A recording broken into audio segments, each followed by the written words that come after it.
In this video, we'll learn how we can do single sign-on with GitHub authentication. Basically, we will be authenticating our Spring Boot application using GitHub, and we will be using the credentials that we use for GitHub to log into our application. So this tutorial is between intermediate and advanced. So to understand this tutorial and follow it smoothly, you will need to know the basics of Java, basics of how Spring Boot works, and also a bit about authentication. But we will cover that part in the upcoming series. So authentication should be covered, but you should know how Java and Spring Boot works, at least the basics of how you can build up a REST API applications. If you would like to know more about how to learn Spring Boot and Java, there are multiple tutorials on the channel Programming Knowledge, using which you can learn how to create REST APIs using Spring Boot. So let's get started. So in this video, we will be making a very simple hello world of OAuth2, where we will be authenticating our app using single sign on with GitHub. And this will be done quite easy by taking advantage of the auto configuration features in Spring Boot. And for this tutorial, we'll be following the official Spring guide, which tells us how we can have an OAuth2 feature inside our application. So let's get started. Here in front of you, I have a very simple Spring Boot starter project. It has nothing, as you can see. It just has a pom.xml, which has the basic uh, data that we get when we create a Spring Boot project using Maven. Now let's start adding some stuff to our application. So first, let's quickly add all the dependencies that we need inside our Spring Boot application, so that when we start developing the application, we have all the libraries and the set of things which we need. We will go through all the dependencies that we have added inside the project, so that we know what we are working with. So let's quickly go ahead and do that.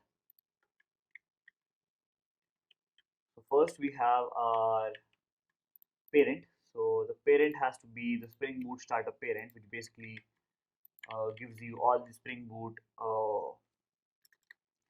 capabilities and features that you need inside your application. And next comes in the dependencies for your project. So these dependencies help you quickly develop your application. So let's add them to the form.xml, and let's go through them one at a time. So here we have our properties, which basically are telling us to use 1.8 Java version, and the source encoding should be UTF-8.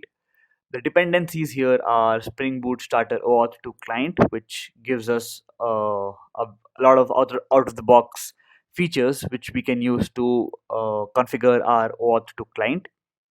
Next is the Spring Boot Starter Web, which helps you write REST APIs using Spring Boot.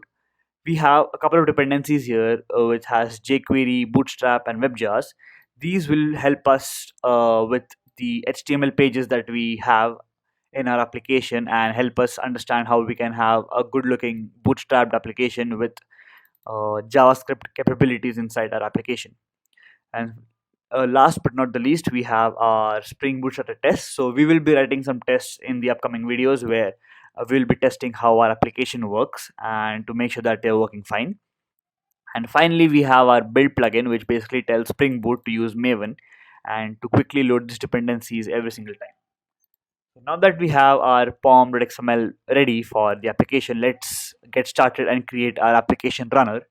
So to do that, let's create a package called as pom.example, and let's have a new Java class called as OAuth runner.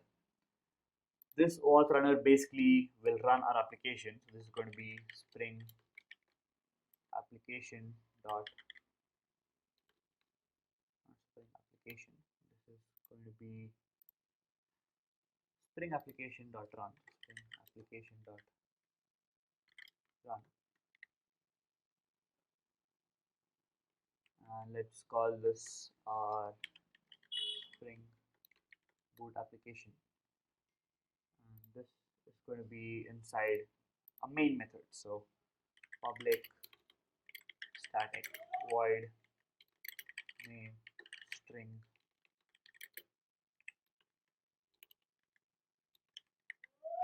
args.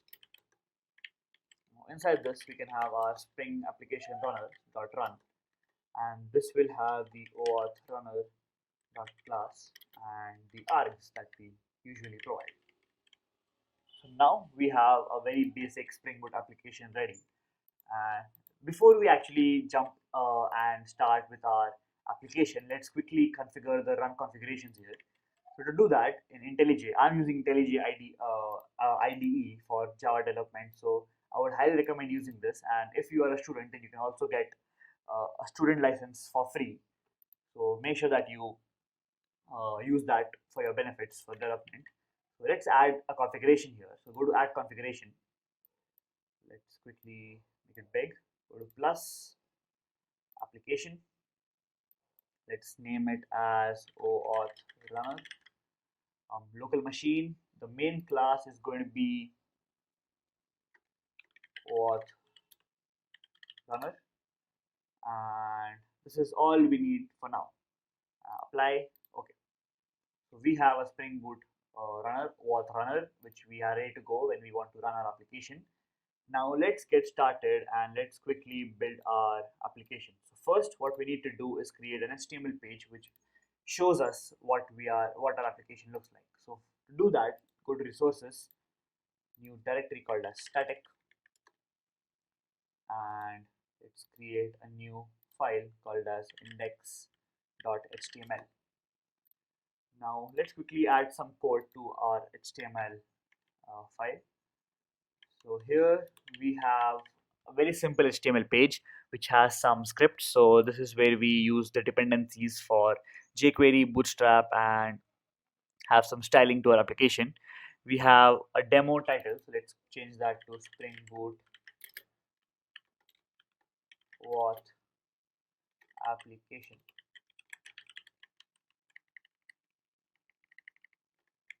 And make that here as well.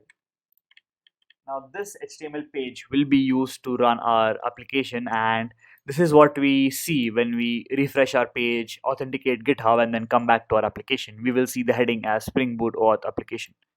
And let's actually write that as using GitHub. Now this is the part where we are almost 90% done with the Spring Boot side of development. So this is all we need to create a Spring Boot project from the development point of view. But now we need to set up the GitHub client authentication and configuration, where we use the GitHub client secret and client ID to help configure our application. So before we do that, let's quickly have our application.yaml ready. So this is how it's going to look like. So inside resources, what you need to do is you need to have a file called as application.yaml, and this file will contain everything that you want. So this is the Spring Boot security or to client registration with GitHub, and these are my secret client IDs. So don't worry, these will be deleted when the video is created. So until then, this is what I have, and let's see how we get these from GitHub. So this actually helps us and contact GitHub and use GitHub as a resource server to authenticate us inside it. So let's see how we do that. Now to do that, what we need to do is first log into GitHub. Go inside github.com.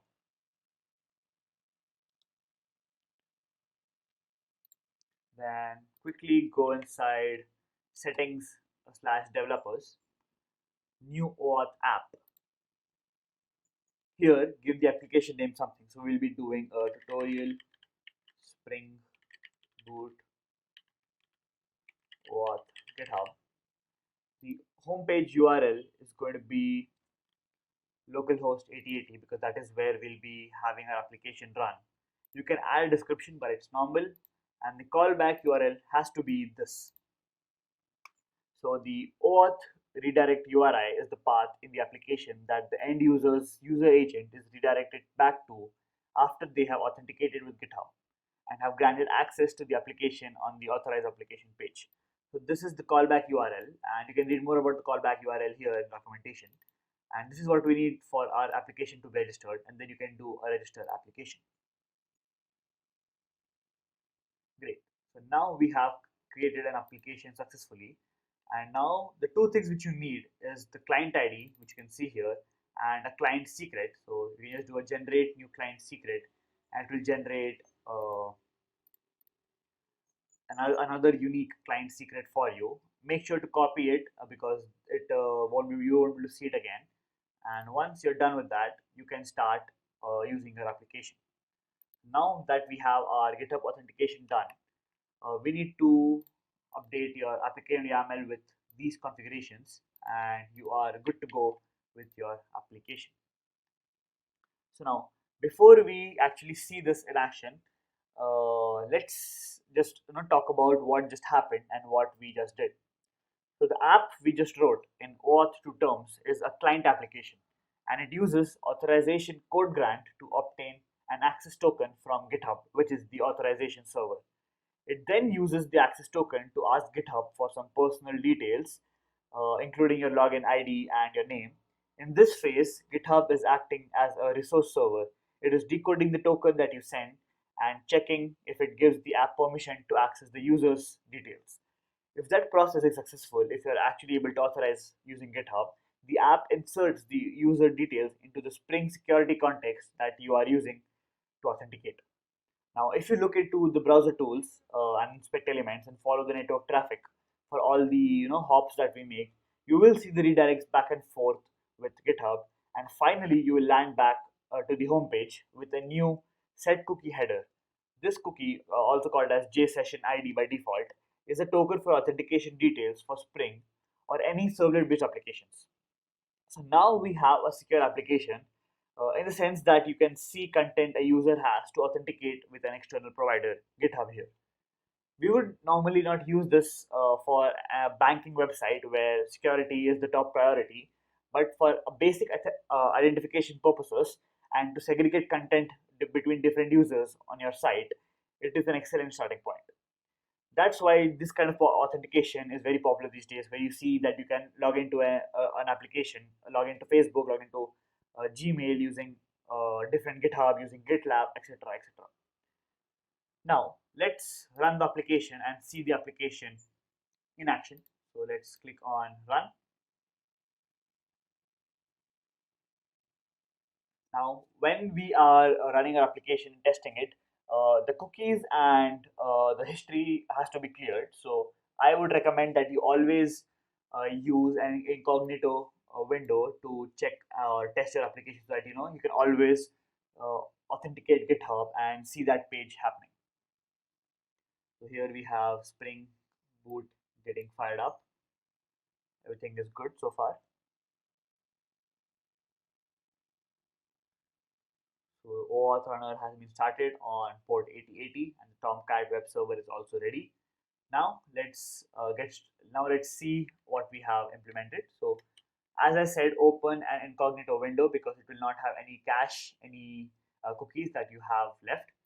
Open 8080, and once you open 8080, it will immediately go and as you can see, go to github.com and ask for your authentication to sign into the Spring OAuth2 app. And once you sign in, once you give it your credentials, you will be coming back to the Spring Boot OAuth application using GitHub. So this is how we create a very simple Hello World application which uses Spring Boot and OAuth2.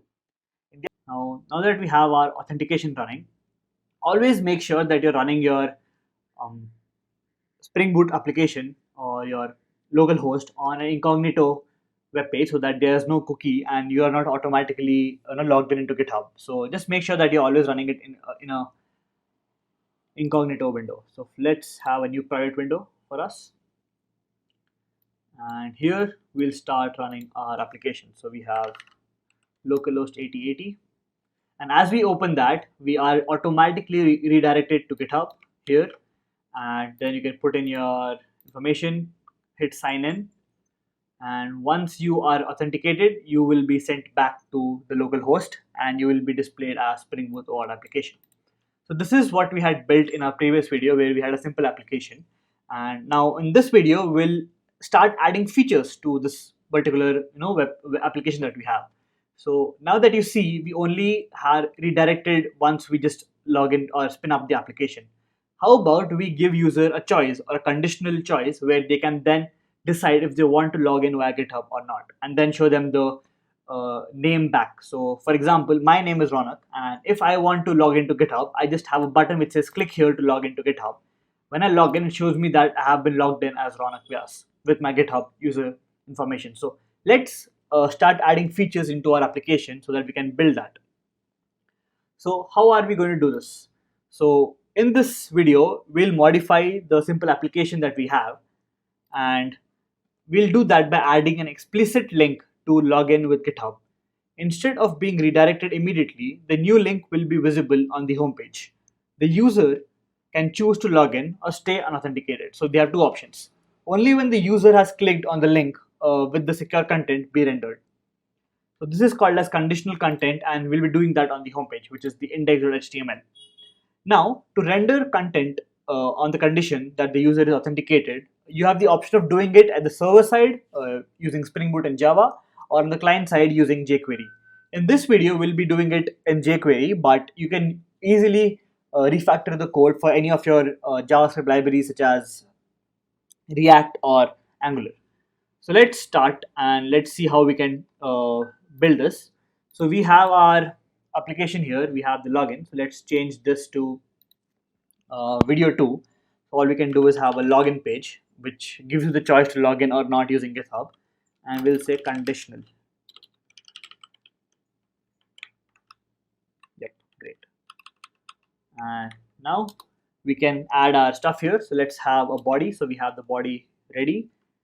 Now we have the container, and let's have two divs now. So first div is going to be unauthenticated, and this one will have via GitHub. So GitHub, and here we have an a tag which links to the URL which we use inside GitHub, which is going to be /OAuth2/authorization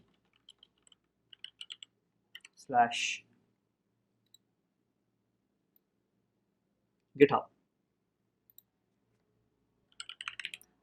not GitHub, GitHub. So whenever the user clicks this particular button, so click here, they will be redirected to the /OAuth/authorization/GitHub URL, and this is basically where we then hit the GitHub server and we start the authorization process. So now let's see how we can demonstrate conditional content. So this is a one div which we have. So let's make sure that everything inside body is indentated. Let's have another div, and here we'll be having another class. So let's have a class container.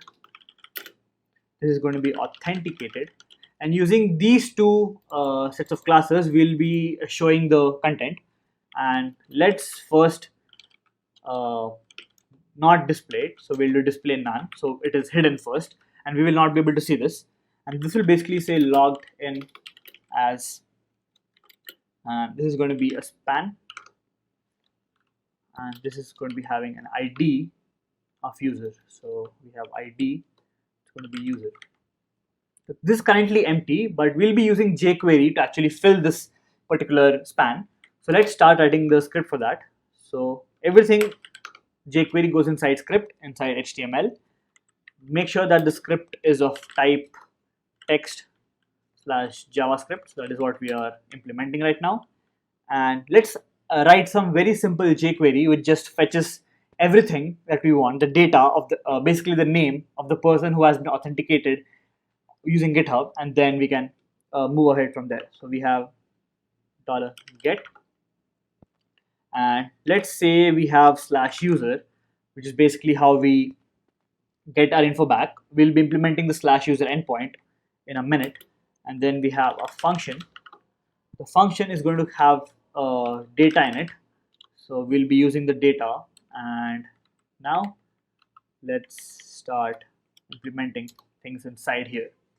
So inside data, we are going to have, we'll be using JQuery again, and what we tell JQuery is that whenever you find the ID user, take the .html and add data.name inside that.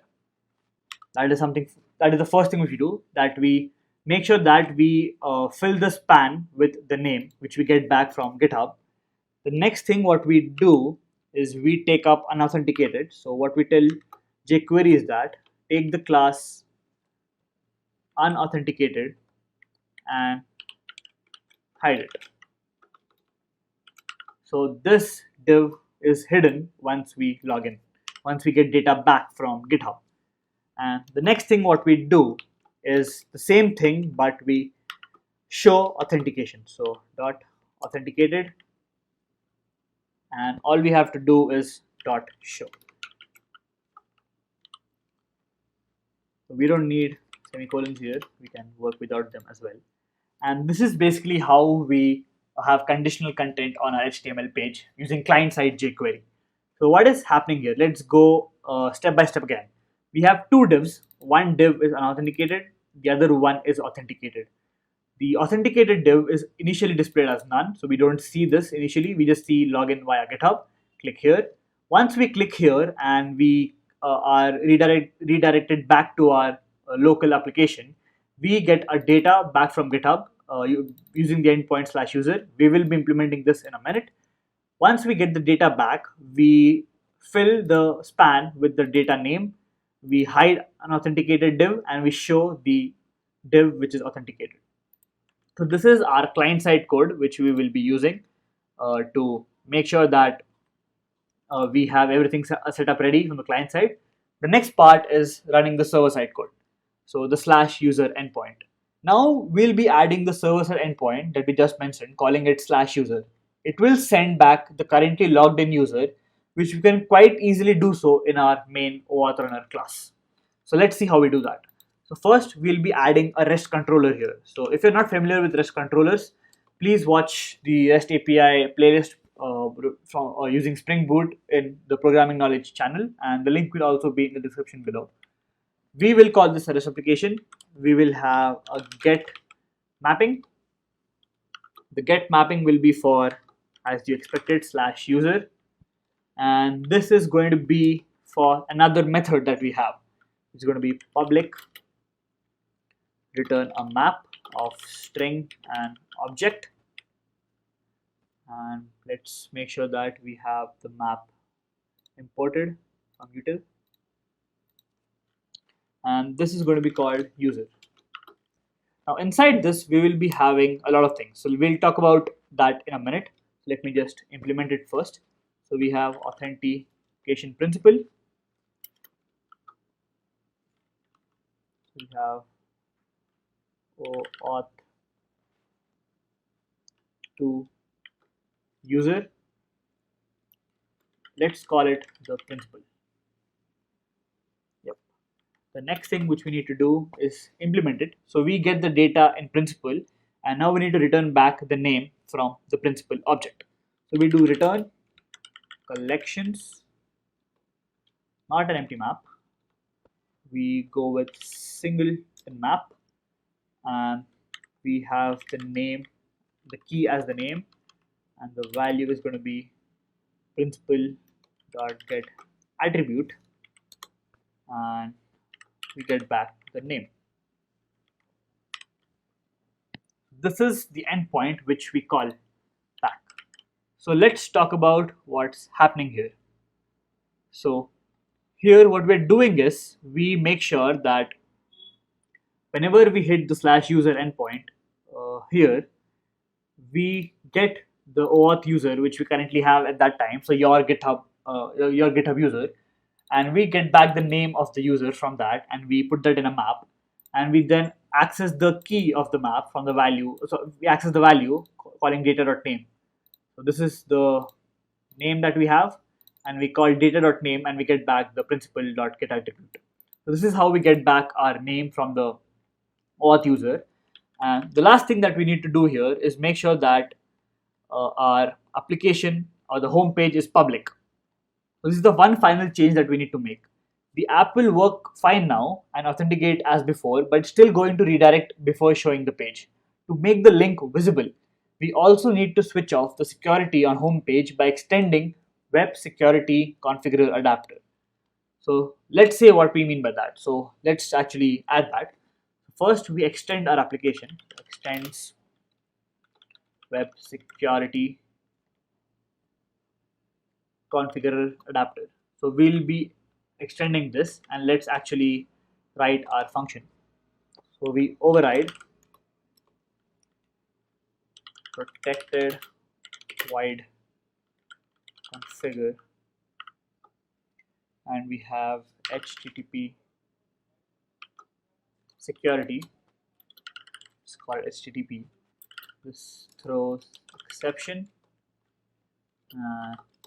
Let's implement it. So we don't have to implement it. We have it right here from the Spring talks which we are following. So let me just get it right from there, and we'll just talk about what it's doing. And let's import all the classes that we want to make sure that we have everything ready. Let's clean it up a bit just to make sure that everything looks good. Yep, looks about right. So let's talk about what's happening here. So Spring Boot attaches special meaning to a web security configurer adapter on the class annotated with Spring Boot application right here. It uses it to configure the security filter chain that carries the OAuth2 authentication processor. Now, the above configuration indicates a whitelist of permitted endpoints. So these endpoints are permitted and they will not be secure, and we can always access it. So how are we doing it? So we want to allow slash, since that the page you just made dynamic with some of its content visible to unauthenticated user. So as you see, this is unauthenticated and we want the user to see it. So we need to make sure that this is also permitted by the web security configurer adapter. Next is the slash error, since that's a Spring Boot endpoint for displaying errors, and slash webjars, since you'll want your JavaScript to run for all visitors, authenticated or not. Now you won't see anything about slash user in this configuration, though everything including slash user remains secure unless indicated by this particular request. So we only give slash the permit, we don't give slash user the permit because that is where the authorization is happening. We just want to make sure that the unauthenticated user can slash. Now finally, since we are interfacing with the backend over Ajax, we want to configure the endpoints to correspond with the 401 instead of that. We make sure that the authentication entry point is also unauthorized. With those changes in place, the application is complete. And when we run it and visit the homepage, we should see a very simple basic HTML which says login via GitHub. The link takes you not directly to GitHub, but to the local path that processes the authentication, which is slash user. Once you're authenticated, you will be redirected back to the homepage where it displays the name. So let's run this and see how we have worked. Just to make sure that we are doing it correctly, we have extended web security, we have our slash user endpoint, we have implemented everything that we need, and we should be good to go. So let's make sure that we are, and let's run this.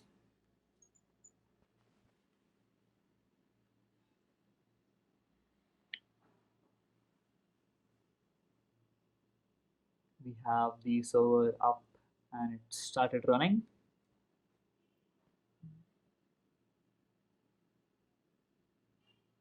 Everything looks good. Let's open a private window, very important. No cookies, it'll be easy to see what's happening. Open 8080. And as you can see, the HTML is not perfect, but we can always update that. And we have via GitHub, click here. When we click here, we are redirected to this with our client ID, which I have in my application.yaml, which we had in the previous video. We give our inputs, we sign in, and when we sign in, we get back to our local application with our name. So logged in as non-affairs. So this is how you have a welcome page and a conditional content in your home page.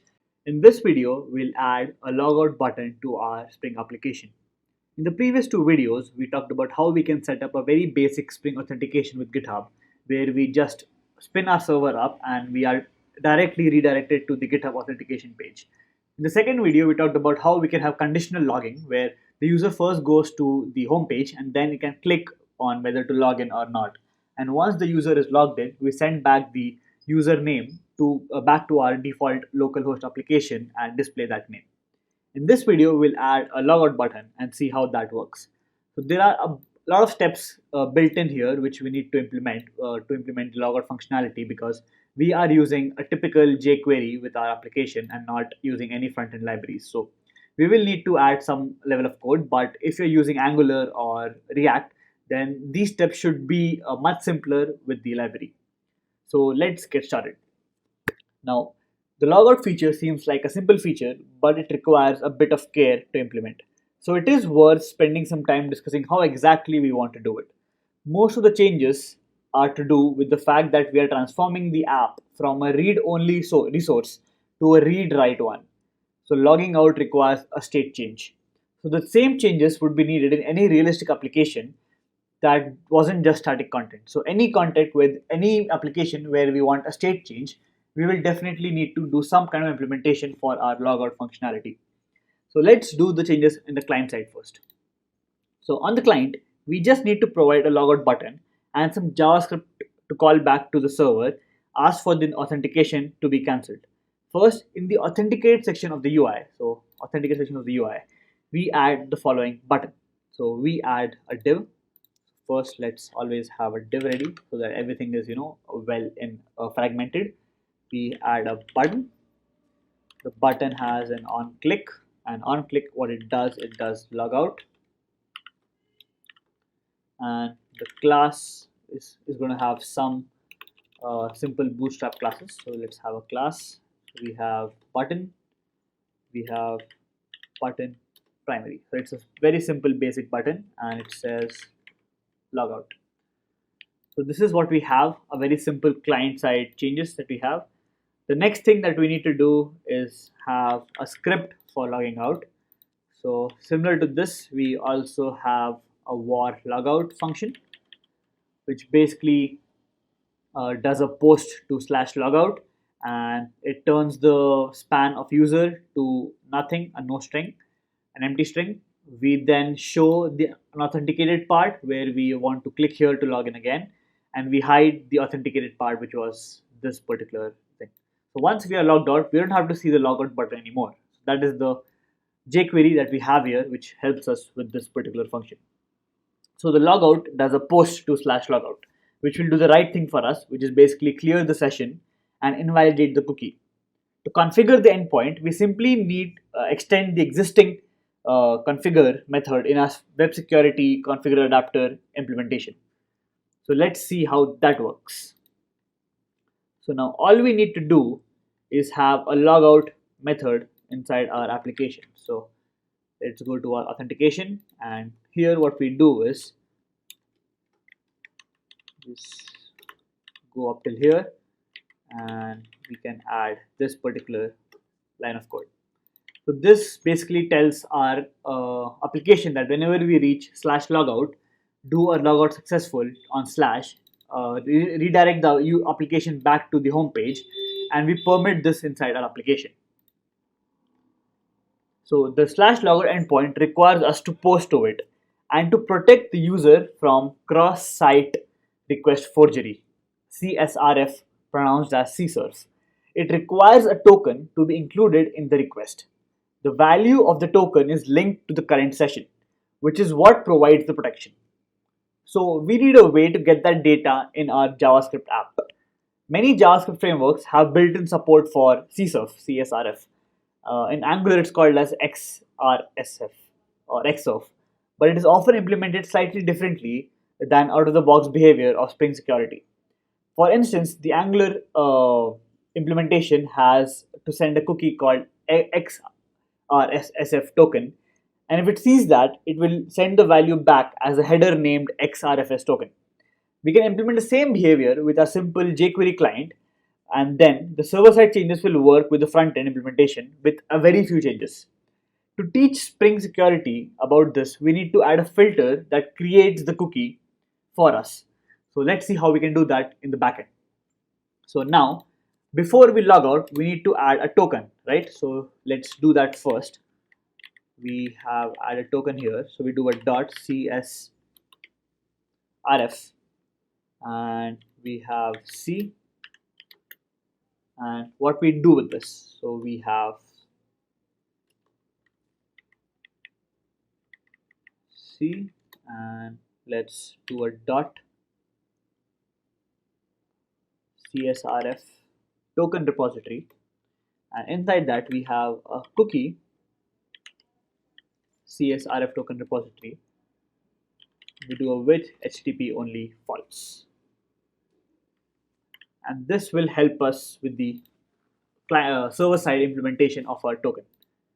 Next, what we need to do is add the CSRF token in the client, and for that we will need a JS cookie dependency. So let's first add our dependency. So go to dependencies, and the end before the test, all we need to do is add this particular dependency, which is WebJar's JS cookie version 2.1. We read the Maven project again. We make sure that it is working, everything looks good. We can connect to our application, sync it. And once we are able to build it and it is ready, we can then go back to our index and we can then start using it.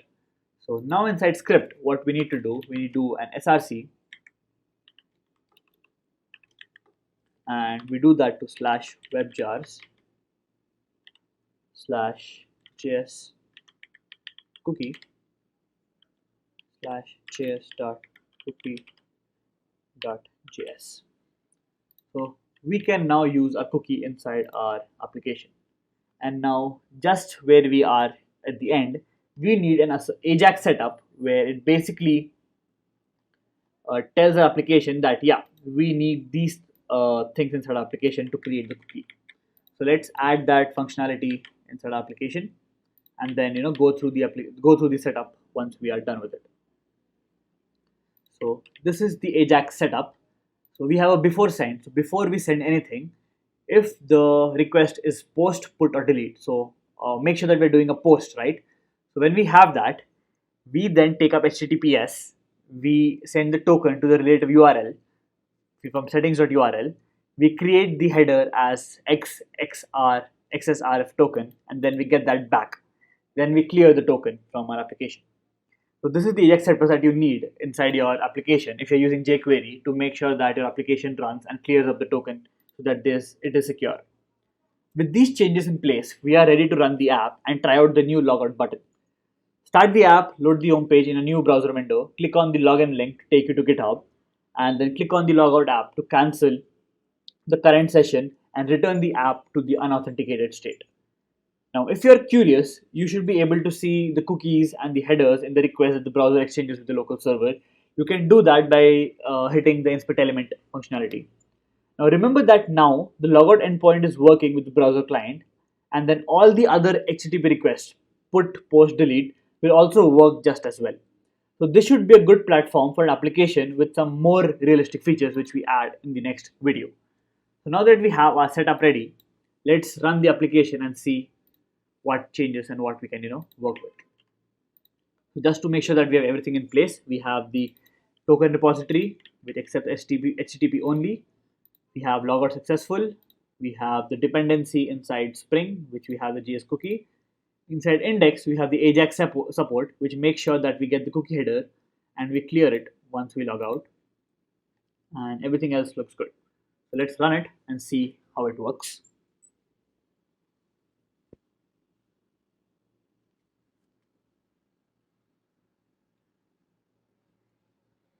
The server is up, and let's see if we are able to log in and log out successfully or not. And we also have a button. So let's see how that shows up and how it renders on the HTML page. It has started. Open a new private window. Let's do port 8080. So now we have our conditional page. We have via GitHub. So let's actually, first log in to GitHub to see the logout page. We do this, we sign in. And now when we go back to our authorized application, we should see the logout page as well. Okay, so we have come back here. Let me see what's wrong in this place. Probably something to do with the HTML page. We can fix that right now. Let's go to IntelliJ. Let's completely refresh this. So we just need login, right? Yep, everything looks good. Let's see this again. So we have our div, we have divs ready, we have authenticated, unauthenticated, and everything else looks good. So yeah, let's refresh and see if we miss something out. The server is closed. Let's spin the server again.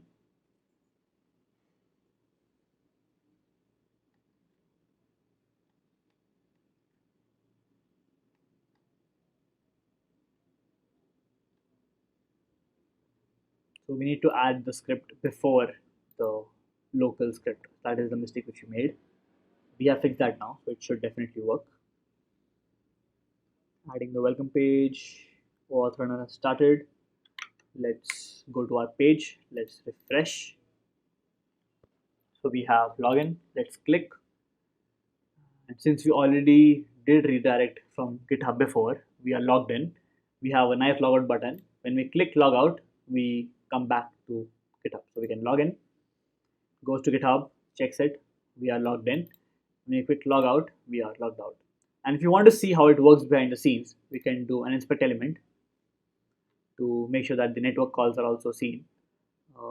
This has to be responsive. Now let's go to network where we can see the network calls. So first we do a click, we go to GitHub, we come back from GitHub, come back to localhost. When we do logout, we log out and everything else goes away.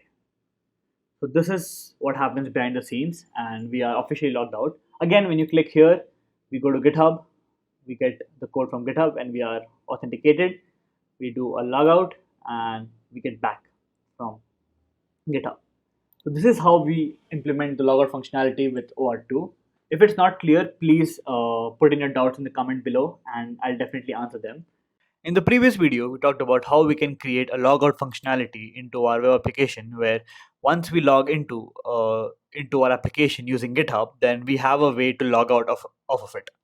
And while we were implementing that, we saw how we can do that using simple JQuery on the client side, where we have an AJAX setup to make sure that whenever we have some particular types of requests, then we all have the XSRF token ready for security. We made sure that whenever we have a logger functionality, we make sure that it provides the correct buttons as required. And we also made sure that the logout functionality was handled by Spring and made sure that the logout successful was permitted by web security configure adapter. So we had a pretty simple basic OAuth2 app ready where we could log in using GitHub, get the data back. So we got the data back using principal or get attribute using OAuth2 user, and we printed out the name of the user using that. And in the next set of videos now, in this video, the next video, we will talk about adding a new application to our OAuth2 application, a new way to actually get authorization. And in this video, we'll be using Google to do that. So Google is pretty much used everywhere for OAuth2, and Google is a very important uh, company where people definitely will have a Gmail account most of the times, and they will definitely prefer using Google for the OAuth2 authorization.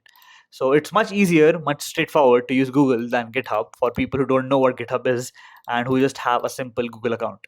In this video, we'll see how we can actually implement or add Google OAuth2 within our application with very simple changes. So all we do is add one line of code in our index.html. So we add one line of code here and we just update our application with this. So we'll talk about how we can get this. So similar to GitHub, we also need a Google client ID and client secret, and that way we can have a Google setup to make sure that it helping us with authorization. So only with these two changes, which is having an application.yaml with Google client ID and client secret, and an extra line of code in index.html, we will have our application ready. But before that, let's actually see how we can. What do we have to do from GitHub's point of view, similarly to what we have to do for Google. So let's talk about the initial setup. To use Google's OAuth2 authentication system for login, we must set up a project in the Google API console to obtain OAuth2 credentials. Now, Google's OAuth2 implementation for authentication conforms the OpenID Connect 1.0 specification and is also OpenID certified.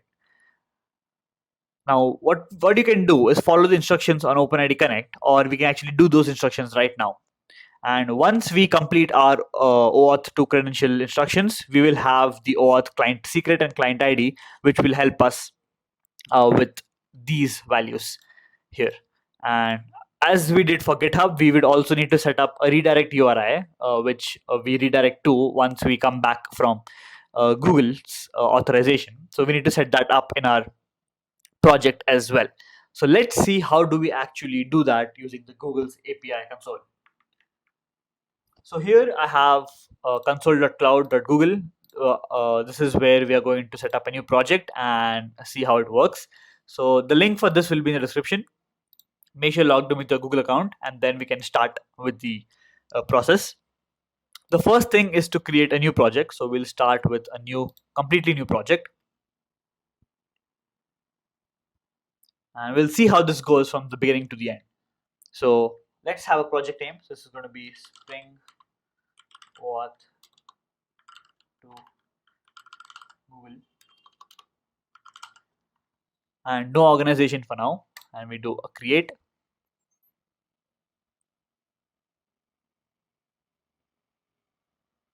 This usually takes a couple of seconds to create, so not an issue.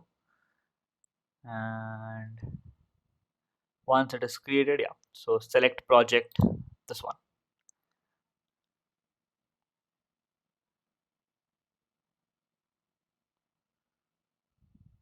Okay, so now we are inside Spring Auth to Google, and this is how our dashboard will look like. Now we need to go to credentials. So let's click on credentials, and then we need to set up our OAuth to consent screen, and also set up our client ID and client secret. So we get this warning that we need to configure the OAuth to consent screen. So let's do that first. So go to configure consent screen. So this is basically the page we come up to when we click on sign in using Google, right? So what do we actually want inside that page, and what should that page look like? For the purpose of this tutorial, we'll be using the external user type where anybody can test with a Google account, just to be sure. Go to create, and here, as you can see from the right, this is how the consent screen looks, and we just need to have our basics here. So for now, we'll just have the basics, but you can definitely customize this based on your own preferences. For now, the app name will be Spring. Let us see the app name here. So we have OAuth SpringBoot Tut. So OAuth SpringBoot Tut. Support email is going to be my email. We don't need an app logo for now. No need to have a domain for now. Yeah, so all we need to do is have an authorized URI. So we'll come to that in the next sections. So add domain, application domain, and developer email address, and the email address will be ranak1@gmail.com. For the authorized domain, we need to get it from the page, so we'll have the link in the description as well.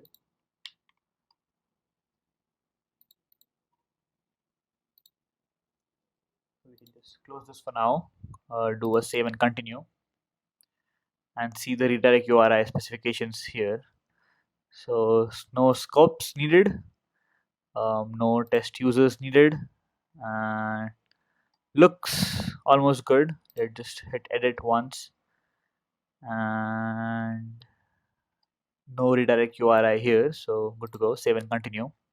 Save and continue. Save and continue. Summary. Back to dashboard. So now we have configured our consent screen, and the next thing we need to do is generate the client ID and client secret. So let's do that now. So for that, we can go to credentials, and now we have to create credentials. So we need an OAuth client ID. So let's click on that.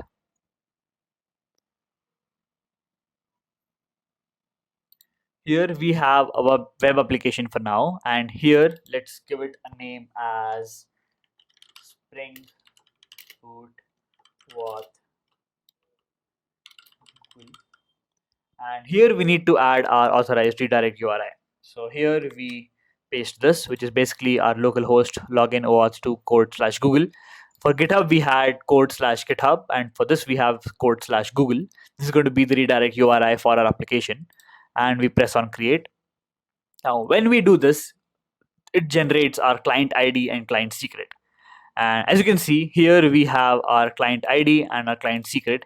Make sure to copy this or download it before, because it goes away, and it's then you have to regenerate it. So always have this created. Make sure you copy them, click on OK, and that is it. So now we have used the Google Cloud Platform to have our OAuth application set up using Google Cloud, and we have created a new project called as Spring OAuth to Google. We created our OAuth consent screen. We'll see that in a minute in the demo. And we also created our credentials, which displayed our client ID and client secret. Now comes the next part, which is adding the client registration. So now we need to configure the client to point to Google. Because Spring Security is built in with multiple clients in mind, you can add your Google credentials alongside with the ones we had created for GitHub. So as I said, similar to GitHub, Spring Security gives us the registration for Google as well in the same way with a client ID and a client secret. Now, as you can see, Google is another provider that Spring Security ships out of the box support for. And the last thing which we need to do is add the login link. Now, in the client, the change is very trivial. You can just add another link, and this is basically how it's going to look like. So here in index.html, we have our head, we have the login, and here from line 16 to 18 we have our div, which helps us log in from GitHub using GitHub. And all we have to do now is just do a enter, paste, and this basically helps us to go to Google as well. So we just have an href to Google's authorization, OAuth2 authorization/Google, and when we click on this in the HTML page, we will be sent to the Google's consent screen, and from there we come back to our application and it displays our name. So as you can see, there is literally no extra changes to be done for this particular implementation of adding another OAuth2 service. We had added GitHub in our previous videos, and in this video we added Google to it. And the only other change is to configure your application.yaml to have Google as the client ID and client secret. So now that we're done with this, now that we have our index.html ready, let's run this and see this in action. So hit run.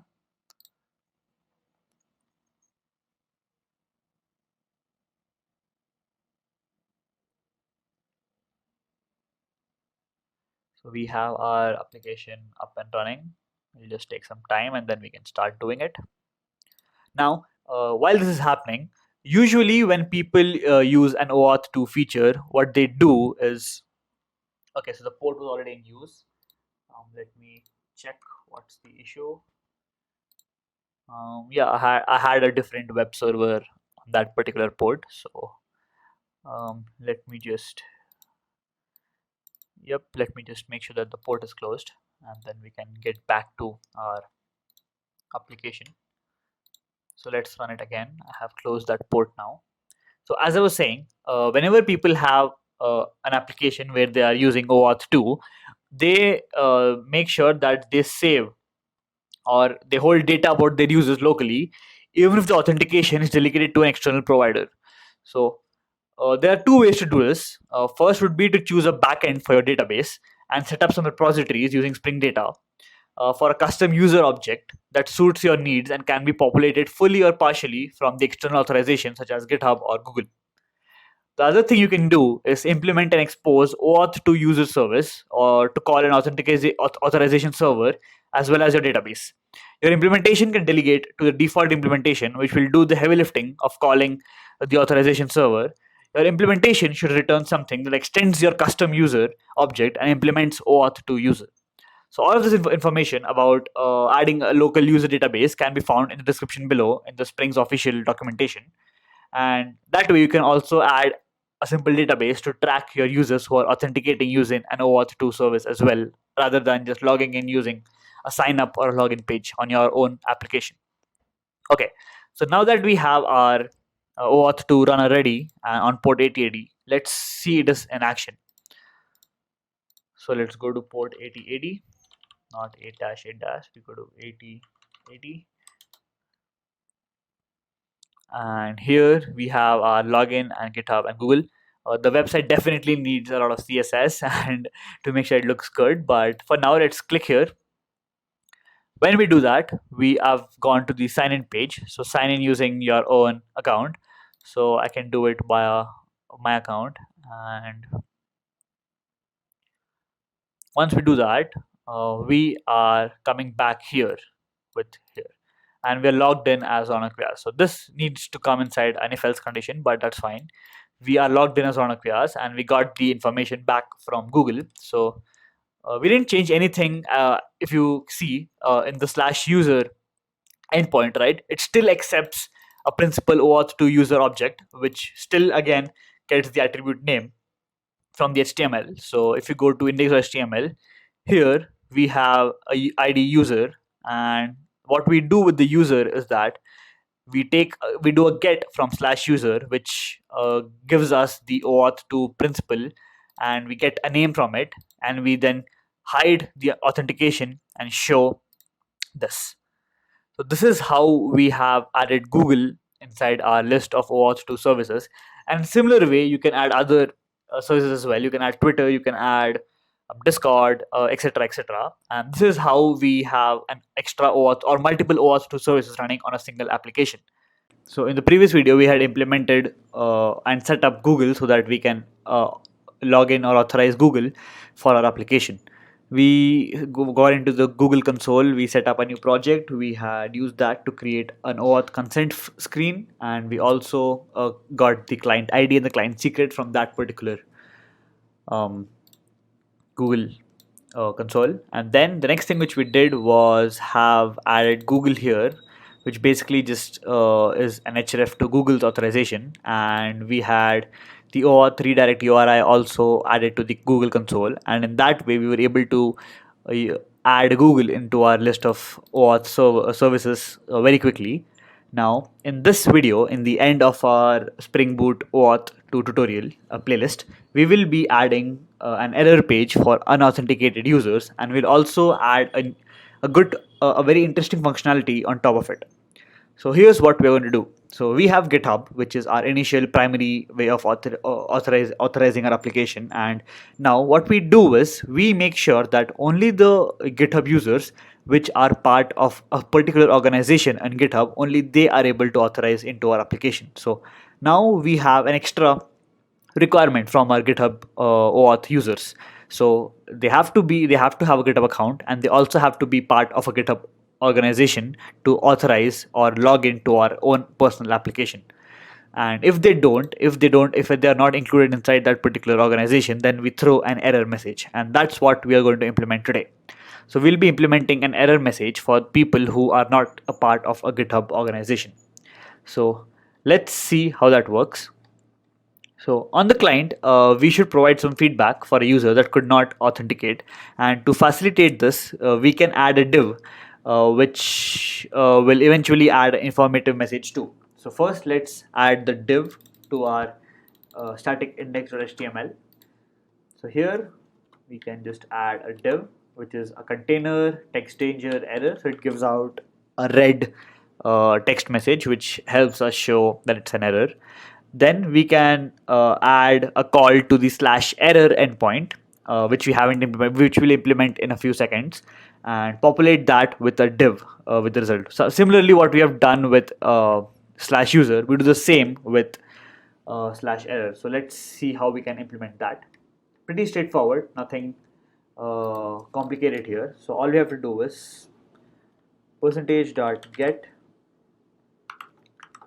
slash error comma function data, and here we do if data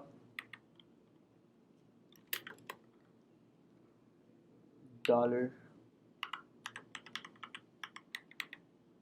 error dot html, we fill it up with data, and that's it. Else, if we actually do login, then we don't need anything there. So all we do is have an empty string. So we can just copy this, and instead of data, we just have an empty string here. So in this way, whenever we get an error message from the slash error get endpoint, we fill it with the error message, and if not, then we just put it as an empty string. Now let's go and implement the backend for it. So to add an error message, the first thing that we need to do is we need to capture it when the authentication fails. And to achieve this, we can configure an authentication failure handler inside our configure method. So let's see how we can do that. So all we have to do is have an OAuth2 login. So here inside OAuth2 login, we implement a bunch of stuff. So we do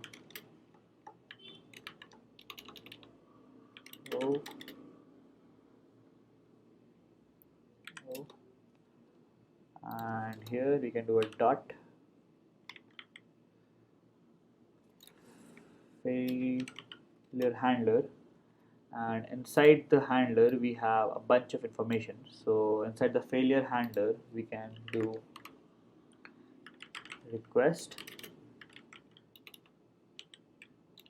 response, and exception. So let's directly add this because it's just boilerplate code. So we have it inside the Spring documentation, and all we have to do is this.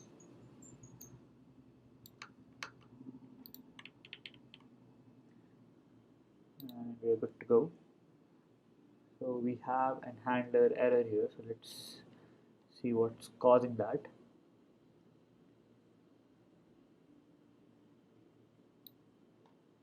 So the next thing which we need to do is make sure that our configure method is implemented correctly, and we'll be good to go.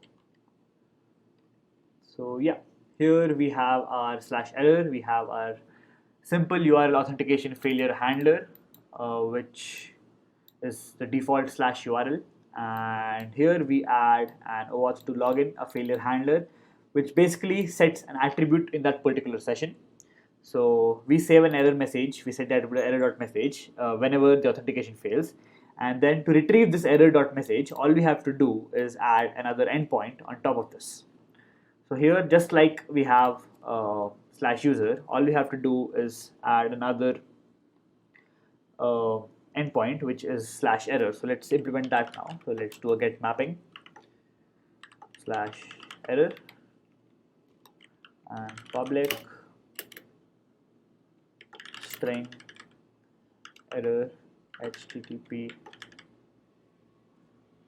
servlet request, and we take in a request, and all we have to do is string message equal to, let's typecast it into a string first, and this will be request dot get session dot get attribute, and the attribute is error dot message.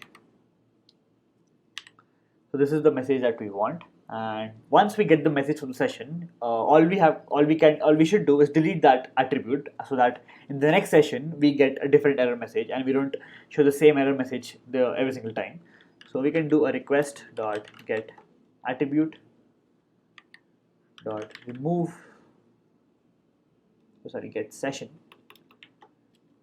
dot remove attribute, and we just remove error dot message since we are already saving it inside message, right? So all you have to do is return message, and that's it. So what did we do here? So here we catch our exception error inside using a simple URL authentication failure handler. And once we are able to handle that, we add it inside error.message. Now, when we go to /error, we take that request, go to the session, and get the attribute error.message, which was set when the failure happens. So we set that, we get it here, and we return that back. So this is how we have a /error endpoint. Now, a 401 response will already be coming from Spring Security if the user cannot or does not want to log in with GitHub. So the app is already working if you fail to authenticate, by rejecting a token grant. But to make this better, to end on a very good note, we will extend the authentication rule to reject users that are not in the right organization. And for that, we can use the GitHub API to find out more about the user. So you'll just need to plug that into the right part of the authentication process. So fortunately, for such a simple use case, SpringBoot has provided an easy extension point. If you declare a bean of type OAuth2 user service, it will be used to identify the user principal or the main user. And we can use that hook to assert the user is in the correct organization and throw an exception if it's not. It sounds a bit complicated, but let's see how this works out. So let's implement that. So what we need is a bean, and this is going to and let's import the class bean, and next we are going to implement a method which is going to be OAuth2 user service, and this will have an OAuth, not a queue, we have an OAuth2 user request, and it will also include an OAuth2 user, and this is going to be OAuth2 user service, and this will have a web client which will make the request to GitHub to get back the organizations list. So we'll add web client later. So before that, let's just make this method. Now we need to add web client first. So we don't have that yet. So first let's do that, and let's get the web client bean from Spring documentation. It will be in the description below. So a lot of things are required here. So let's import them very quickly. So import class, import class, import class,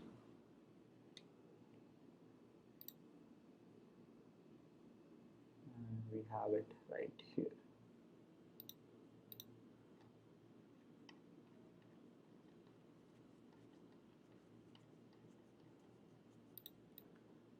So just to have it clearly here, we can do this,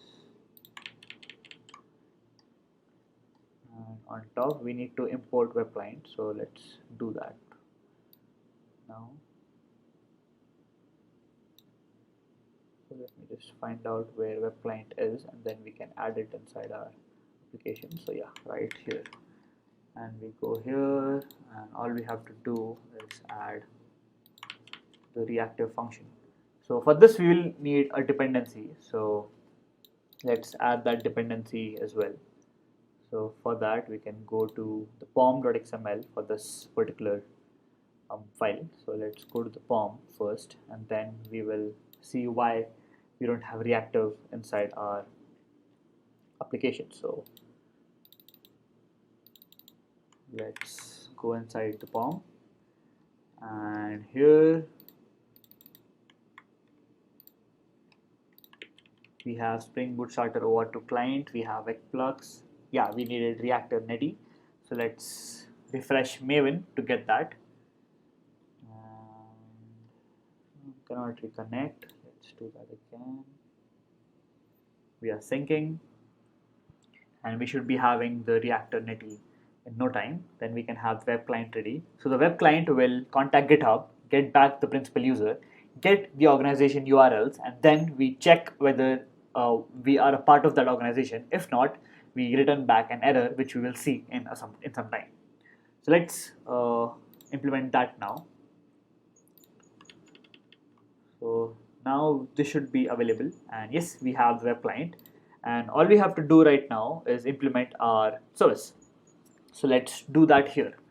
First, let's have a way of getting back a user from the OAuth2 service. For that, we'll be using the default OAuth2 service. So default OAuth2 user service, which will be our delegate, and this is going to be new default OAuth2 service.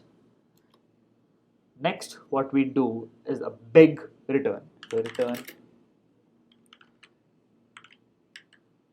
request,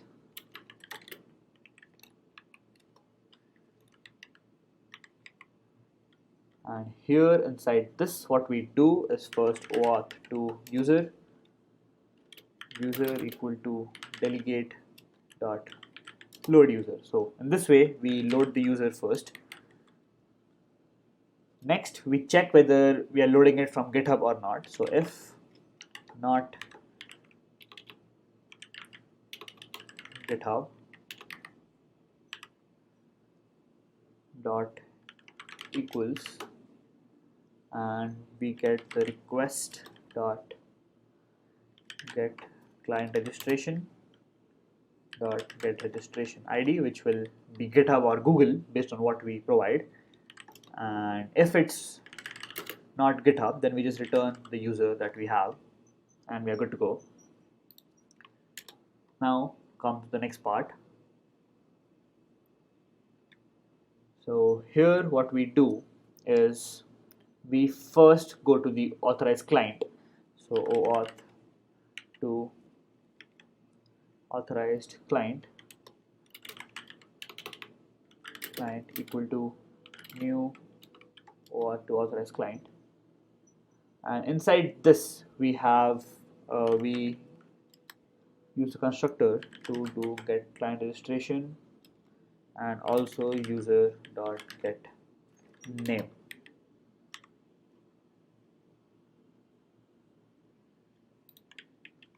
And once this is done, the next part would be this. So let's just take a minute to implement this correctly. This is just boilerplate from the documentation, so I just have to make sure that this is correct and nothing is wrong here. So yep, we have the get name and the access token, the client. Yep, the next part. So now we have the client to contact GitHub. We have the user, which will have the attributes of the organization URLs. So what we do is we take the URL from the user, so user.get attribute, and this will look like organization underscore URL, and this will have a Z and not an S, so we need to make sure about that. Now once we get the organization URLs, it's pretty much simple basic math. So let's actually see that in action. So all we have to do is loop through them using REST get API. So let's just quickly do that here. So yep, import the classes that we need. We need it from Java util. We have authorized client,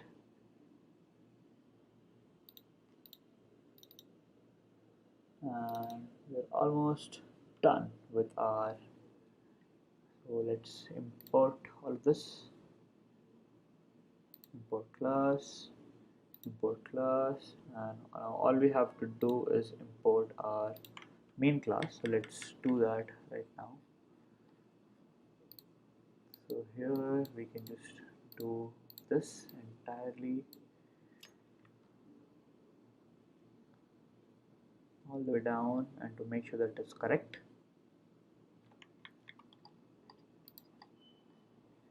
and get rid of package example because we already had that. Get this down a notch, and this will be OAuth runner. And yep, so what did we do here? This is where we were. So once we get the organization URLs back from the user, we have the URL which we use and contact GitHub.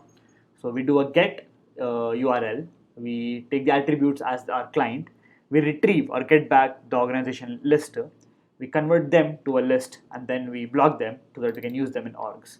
Then what we do is we check any matches in orgs which are a part of the Spring projects organization. So since I am not a part of the Spring engineering team, I will not be able to access Spring projects. That's exactly what we want, because we want to check the authorization here. So 1 second, OAuth runner. And since I am not a part of the organization, I'll get an authentication error which will say not in the Spring team. So this is the final part of the puzzle. So let's go back and see what we have done. So in index.html, we have added an error div which is populated using the /error endpoint. Next, what we did was we let the configuration know that if there is a failure handler, then set an attribute to the session called as error.message. Then we go to the /error endpoint and we get that attribute back, and we return that back to our application inside index.html. And while this is happening, we also make sure that once a user tries to log in, he is checked to be a part of Spring projects or not. And if he is not, then we throw an exception called as not in Spring team. And that's how we check whether a person is inside an organization or not. So in this way, we see how we can extend the features and capabilities of OAuth2 services and Spring application to make sure that we have customized rules for our OAuth2 services. Now for the last part, let's run this application and see this in action. So we will be using a private window and not the usual window because I'm already logged into GitHub, but I want to log in again and show it how it would be if you have been using it for the first time. So let's wait for Spring to start, and once this is done, then we can go ahead and test it out. So let's go ahead and open a private window, go to port 8080. So let's log in via GitHub. So let's 143 and sign in. And since I am not a part of Spring projects, I will be giving back an error here. So let's see if I get the error or not. So I've been redirected back to the authorized application. And when I come back, as you can see, I have not been logged in yet. So here we need to check what was happening with index.html. So we go inside index.html and we check why did the error not show up. Container error. Let's check it again. So we have our error.data.html. Okay, so yeah, we made the dot error here, and we just need to make sure that we don't make that error again. So let's run it again, since the HTML has been changed. So we have our danger, we have OAuth runner ready, and we have everything else ready. So all we have to do right now is run it again.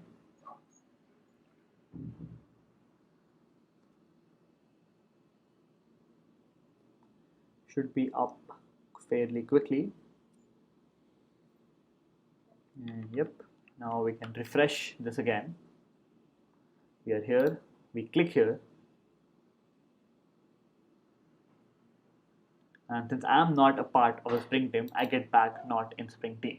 This is how we add a custom error message inside our SpringBoot application using OAuth2 services. So the entire documentation and the code for this can be found on the Spring website, which is what I've taken as an inspiration to explain this in a video format. And please check that out in the description below. And thank you for watching, and I'll see you in the next one.